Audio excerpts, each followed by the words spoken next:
कहानी की शुरुआत में हम एक केबिन को देखते हैं जहां एक लड़की को किसी आदमी ने एक जगह पर बांध कर रखा है। उस आदमी ने उस लड़की की बॉडी पर काफी सारे मार्क भी लगा रखे थे क्योंकि वो उसकी बॉडी को उसी तरह काटने वाला था। इसके बाद वो आदमी एक हथौड़ा लेकर उस लड़की के सर पर मार देता है जिससे उस लड़की की मौत हो जाती है और उसके बाद वो उसकी बॉडी के टुकड़े कर देता है। खैर सीन यहाँ से शिफ्ट होता है और हम एनजी नाम की एक लड़की को देखते हैं जो अपनी मॉम के साथ घर पर प्रे कर रही थी, जिसमें उसकी मॉम गॉड से कहती है कि वो उसकी बेटी की रक्षा करें और उसे डीमंस से बचाएं। असल में एनजी एक छोटे से टाउन में रहती थी और अब वो अपनी आगे की पढ़ाई के लिए दूसरे शहर में जा रही थी। अगले सीन में वो एक हॉस्टल में आ जाती है। जब वो अपने कमरे में आती है तो देखती है कि उसकी रूममेट ने काफी गंदगी कर रखी थी।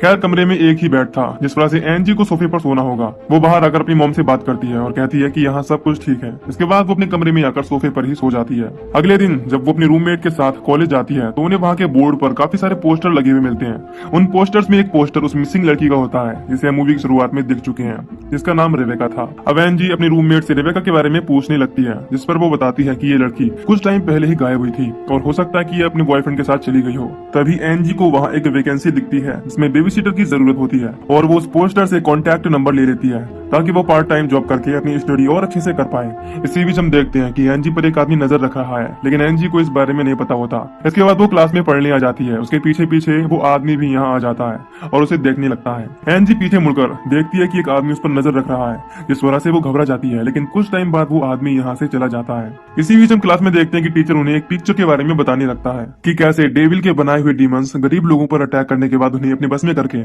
उनसे अपना काम करवाते थे। वो आगे बताता है कि डीमन को एक चर्च के फादर की मदद से ही मारा जा सकता है। खैर अगले सीन में एनजी उस नंबर पर कॉल करती है और बेबी सिटिंग की जॉब के बारे में पूछने लगती है, जिस पर वो लोग उसे अपने घर बुला लेते हैं। रास्ते में वो देखती है कि उसकी कार का कोई पीछा कर रहा है लेकिन बाद में उसे वहाँ कोई नहीं दिखता। कुछ देर में वो उस घर पर पहुंच जाती है जहाँ उसे एक कपल मिलता है जिनका नाम जिम और वायलेट था।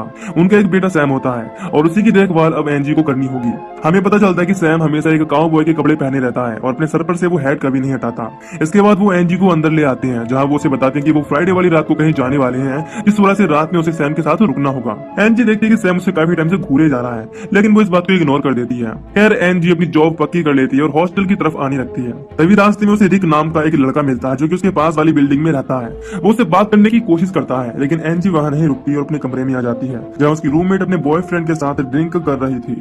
ये देखकर वो उससे कुछ नहीं कहती और बाहर आ जाती है। वहाँ फिर से उसे वो आदमी दिखता है जो कि उस पर नजर रख रहा था। इसके बाद एनजी उससे बचकर एक चर्च में आ जाती है और प्रे करने लगती है। अब जब वो यहाँ से जा रही होती है तो उसे रास्ते में रिक मिलता है और उससे बात करने लगता है। वो बताता है कि मैं काफी सालों तक एक कैथोलिक स्कूल में पढ़ा हुआ हूँ, जिस वजह से वो हर संडे चर्च में आता है। इसके बाद दोनों एक शॉप में आकर कुछ टाइम स्पेंड करते हैं। अगली सुबह एनजी को अपने दरवाजे के बाहर रेबेका का मिसिंग पोस्टर लगा हुआ मिलता है। ये देखकर वो जल्दी से पुलिस स्टेशन आ जाती है और उन्हें इस बारे में बताती है। पुलिस को समझ नहीं आता कि कोई कैसे एक मिसिंग लड़की का पोस्टर किसी के दरवाजे पर लगा सकता है। खैर ऑफिसर उसे अपना नंबर देता है और कोई परेशानी होने पर फोन करने को कहता है। अब रात में एनजी को जिम के यहाँ जाना होता है लेकिन उसकी गाड़ी बीच में ही खराब हो जाती है और वो स्टार्ट नहीं होती। तभी यहाँ रिक आ जाता है। इसके बाद एनजी उससे लिफ्ट मांगने लगती है, जिस पर रिक उसे लेकर जिम के घर ड्रॉप कर देता है। जिम रिक को देखकर एनजी से उसके बारे में पूछने लगता है, जिस पर वो बताती है कि वो केवल उसका एक अच्छा फ्रेंड है। आज फ्राइडे नाइट होती है जिस वजह से जिम और वायलेट को बाहर जाना था। वो उसे सब बात समझा देती है कि जब सैम अपनी नींद से जागे और खाना मांगे तो उसे केवल उसकी डाइट का ही खाना देना, न कि कुछ और। इसके बाद दोनों घर से निकल जाते हैं। अब एनजी अपना टाइम स्पेंड करने के लिए बुक्स पढ़ने लगती है। तभी अचानक ऊपर के कमरों की लाइट चली जाती है। वो इसे इग्नोर करके अपने लिए कॉफी बनाने चली जाती है। इसके बाद वो रिक को कॉल करती है और कहती है कि वो सुबह में उसे लेने ना आए क्योंकि जिम खुद उसे हॉस्टल तक ड्रॉप कर देगा। अब रिक उसे बता देता है कि उसने उसकी कार को ठीक कर दिया है। अब एनजी जैसे ही कॉल काटकर फोन को रखती है तभी तुरंत किसी की कॉल आ जाती है। एनजी फोन उठाती है लेकिन उसे उधर से किसी की आवाज नहीं आती। इसके बाद वो फोन रख देती है लेकिन तभी फिर से उसे कॉल आता है और इस बार भी कोई नहीं बोलता। दूसरी तरफ हम देखते हैं कि उसे वही आदमी फोन कर रहा है जो कि उस पर नजर रखता है। यह देखकर एनजी थोड़ा घबराने लगती है और रिक को फोन करके पूछती है कि क्या वो कॉल कर रहा था, जिस पर वो साफ मना कर देता है कि उसने कॉल्स नहीं की। इसी बीच हम देखते हैं कि वो आदमी उसके पीछा करते हुए घर के बाहर आ गया है। एनजी को लगने लगता है कि शायद कोई घर में घुस आया है लेकिन उसे वहाँ सैम दिखता है। वो एनजी से कहता है कि वो भूखा है। इसके बाद उसे उसका खाना देने लगती है। वो देखती है कि जो खाना वो खाता है वो मीट था। खैर वो उसे वो मीट गर्म करके सर्व कर देती है। तभी वो देखती है कि सैम मीट को कांटे से नहीं बल्कि अपने हाथों से खा रहा है। इसके बाद हम देखते हैं कि घर के बाहर वाले आदमी ने बाहर से सभी दरवाजे बंद कर दिए हैं। ये देखकर वो डर जाती है और सैम को किचन में रहने को कहकर खुद पुलिस को कॉल करने चली जाती है। वो फोन करती है और पुलिस को बताती है कि कोई घर के बाहर है। ये सुनकर ऑफिसर उससे कहता है कि वो जल्दी से उसके पास आ रहे हैं और तब तक वो शांत रहे। वो किचन में आकर देखती है कि सैम अपनी जगह से गायब है। इसके बाद वो उसे ढूंढने लगती है। वो घर में हर जगह उसे चेक करती है लेकिन वो उसे नहीं मिलता। ये देखकर वो काफी परेशान होकर कहती है कि सैम छिपना बंद करो और अपने कमरे में जाकर सो जाओ, लेकिन तब भी सैम उसके सामने नहीं आता। इन सबसे परेशान होकर एंजी रिक को कॉल करती है और तुरंत अपने पास आने को कहती है। वो दोनों बात कर ही रहे होते हैं कि तभी रिक के पीछे एक गाड़ी वाला उसे परेशान करने लगता है। इधर एंजी देखती है कि वो आदमी घर के अंदर घुस आया है, इस वजह से वो उसे छिप जाती है। वो आदमी ऊपर जाकर चेक करने लगता है और एंजी जल्दी से उस आदमी को मारने के लिए वेपन ढूंढने लगती है। इसी बीच हम उस आदमी का चेहरा देखते हैं, इस पर काफी कट लगे हुए थे और उसके हाथ में एक एंटिक चाकू भी है। तभी एंजी को सैम दिखाई देता है जिसे वो भागने को कहती है। उसकी आवाज सुनकर वो आदमी नीचे आ जाता है और एंजी को पकड़ने लगता है। फिर वो किसी तरह एक गुलदस्ता उठाकर उसके सर पर मारकर उसे बेहोश कर देती है। इसके बाद वो सैम के पास आती है और यहाँ से चलने को कहती है। अब जब वो जीप के पास आती है तो उसे याद आता है कि वो चाबी घर में ही भूल आई है, इस वजह से वो चाबी लेने घर में आ जाती है। तभी वो आदमी उठ जाता है और सैम को मारने के लिए उसकी तरफ आने लगता है। हम देखते हैं कि वो आदमी सैम को एक डेविल कहकर आवाज लगा रहा है। वो सैम को पकड़कर उसका गला दबाने लगता है। इसके बाद एंजी उसके सर पर एक गोल्फ स्टिक से अटैक करके बेहोश कर देती है। इसी बीच वो देखती है कि उस आदमी का पहनावा एक चर्च के फादर जैसा है, जिससे वो काफी शौक होती है कि कैसे कोई फादर एक बच्चे को मारना चाहेगा। खैर जब वो सैम की तरफ देखती है तो उसे उसके सर पर 2 सींग दिखाई देते हैं। वो सींग को टच करके देखती है तो उसे पता चलता है कि ये असली है और सैम एक डेविल है। इसी वजह से वो फादर उसे चाकू से मारने आया था। अब सैम एंजी से कहता है कि वो भूखा है। ये देखकर एंजी बुरी तरह डर जाती है और यहाँ से भागने लगती है। तभी यहाँ जिम और वायलेट पहुंच जाते हैं। जिम फादर को देखकर कहता है कि उसे तो उसने रोमानिया में ही मार दिया था, तो फिर ये जिंदा कैसे हो गया। इसी बीच फादर उठने की कोशिश करता है लेकिन जिम चाकू लेकर उसका गला ही काट देता है ताकि वो फिर से जिंदा ना हो पाए। इसके बाद वो एंजी के पास आता है और कहता है कि अब वो यहाँ से नहीं जा सकती। वो उसे एक पंच मारकर बेहोश कर देता है और उसे केबिन में जाकर बांध देता है। अब जिम वायलेट से कहता है कि अब हमें इस जगह को भी छोड़कर जाना होगा क्योंकि अब धीरे धीरे सबको सैम के बारे में पता लग रहा है, इसीलिए हमें आज रात ही निकलना होगा।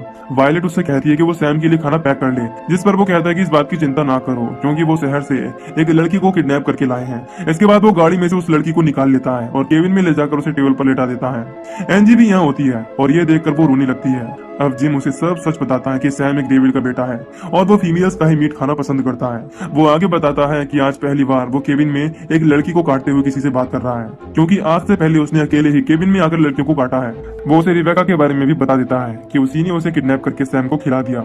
इसके बाद जिम उसे लेटी हुई लड़की के कपड़े उतारकर उस पर मार्क बना देता है। अब कुछ टाइम बाद वो उसके सर पर एक हथौड़ी से अटैक करने लगता है। ये देखकर एंजी चिल्लाती है, जिस पर जिम उसके पास जाता है और उसे ये सब देखने को कहता है क्योंकि अगला नंबर उसी का था। इसके बाद वो उस लड़की के पास आकर हथौड़े से अटैक कर देता है जिससे वो लड़की तुरंत ही मर जाती है और उसने रिबेका को भी इसी तरह मारा था। अब वो उस लड़की को हुक में लटका देता है और उसके छोटे छोटे टुकड़े कर थैली में पैक कर देता है। इसके बाद वो एंजी के पास हथौड़ा लेकर आता है और उस पर अटैक करने ही वाला होता है, लेकिन तभी घर के बाहर पुलिस की गाड़ी आ जाती है जिसकी आवाज सुनकर वो रुक जाता है। फिर वो बाहर जाता है जहाँ ऑफिसर उससे एंजी के बारे में पूछने लगता है। तब जिम बताता है कि वो तो कुछ टाइम पहले ही यहाँ से निकल चुकी है।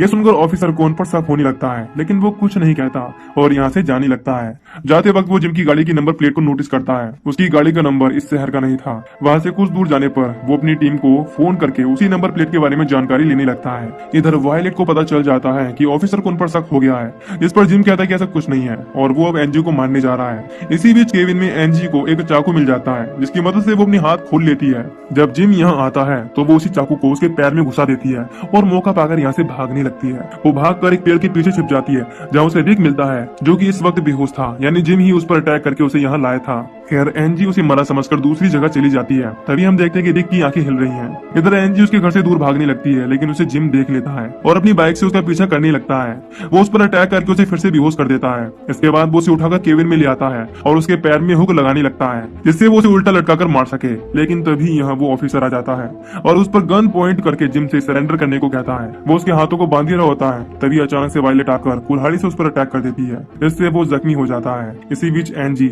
ऑफिसर की गन उठा लेती है और वायलेट को शूट करके मार डालती है। इसके बाद वो जिम को भी शूट करके मार डालती है। अब ऑफिसर उसे लेकर कार में आ जाता है और यहाँ से चलने को कहता है, लेकिन एंजी जाने से मना करती है क्योंकि वो डेविल यानी कि सैम अभी जिंदा था। तभी यहाँ सैम आ जाता है और चाकू की मदद से ऑफिसर को मार डालता है। फिर वो एंजी की तरफ बढ़ता है और कहता है कि उसे भूख लग रही है। वो जल्दी से भागकर केबिन में आ जाती है और दरवाजे को बंद कर लेती है, लेकिन उसका कोई फायदा नहीं था। सैम अंदर आ जाता है। एंजी उसे वहां रखी मीट के पैकेट देने लगती है, लेकिन सैम केवल उसके ही पीछे पड़ा हुआ था। इसी बीच एंजी देखती है कि वो हुक सैम के पैर में फंस गया है, इसीलिए वो जल्दी से उस रस्सी को खींचकर उसे उल्टा लटका देती है और बाद में उस पर एक रॉड से अटैक करके मार डालती है। अब सुबह भी हो चुकी थी। एनजी कार को लेकर यहाँ से जाने लगती है, लेकिन कार उससे ड्राइव नहीं होती। तभी यहाँ पुलिस आ जाती है और उसे हॉस्पिटल में एडमिट करा देती है। जब उसे होश आता है तो उसके सामने रिक होता है, जो कि बिल्कुल ठीक था। एनजी ये देखकर काफी खुश होती है। तभी एक ऑफिसर उससे सवाल करने लगता है। वो बताता है कि उन्हें उस घर से कपल, उनके सीनियर ऑफिसर की डेड बॉडी और 20 लड़कियों के कंकाल मिले हैं, लेकिन उन्हें कहीं भी उस बच्चे की लाश नहीं मिली, जिसका मतलब था कि सैम अभी जिंदा है।